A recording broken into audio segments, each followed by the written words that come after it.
Hey, Joseph59 here, to show you guys how to make a rustic wood sign.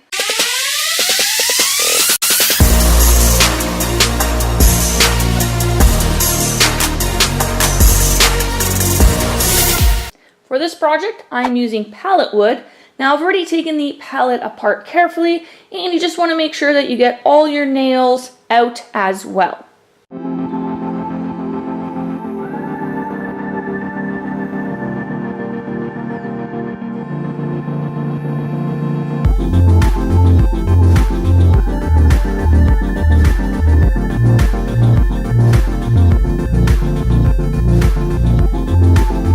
For the back pieces, you want to pre-drill the screws and countersink, so that's what I am using here, is a countersink bit.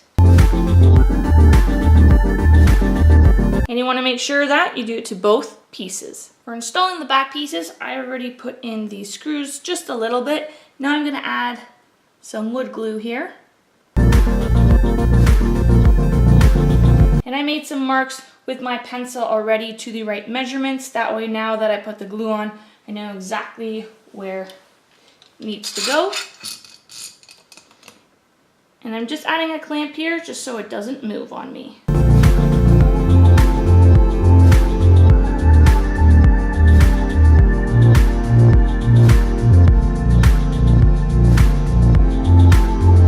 I'm using a brush to apply the stain, and then I'll wipe it off with a rag.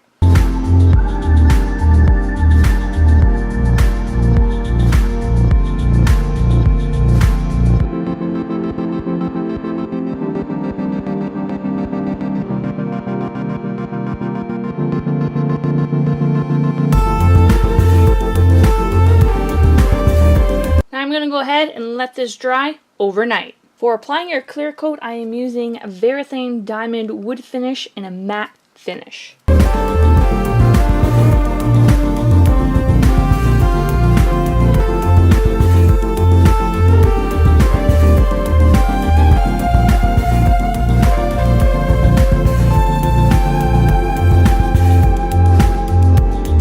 Make sure you do all the edges, and I'm going to go ahead, finish up and do all the edges and let this sit for 2 hours. I applied my vinyl on that I cut out with my Cricut machine, and now I am just making sure that all the vinyl is sticking perfectly fine and just adding a little bit of a clear coat on top.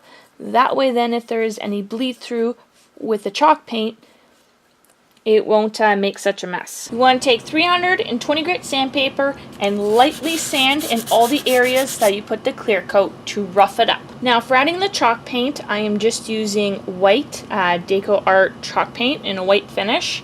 And I just have it here some on my brush, and I'm just lightly tapping it back and forth. You don't want to put too much on your brush because you just want enough that covers it.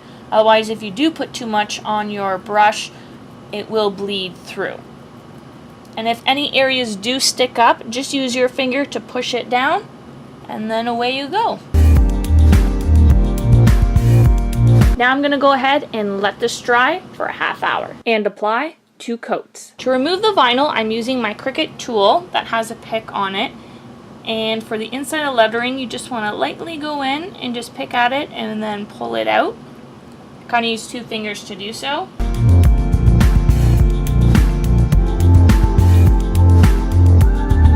Also, when you're peeling, you just want to be careful. Sometimes some of them will kind of peel out, as you can see here and here at the letter. And sometimes you may just have to take your little pick if you had anything over and kind of scrape a little bit away. Or you can take a little small paintbrush and kind of fill in the areas. But I'm going to leave it the way it is because I feel that it gives it more of a rustic look. I'm adding a clear coat over top the chalked paint just to make sure that it's got extra protection. And I'm going to go ahead and finish and do the edges, and then I'm going to let it dry overnight.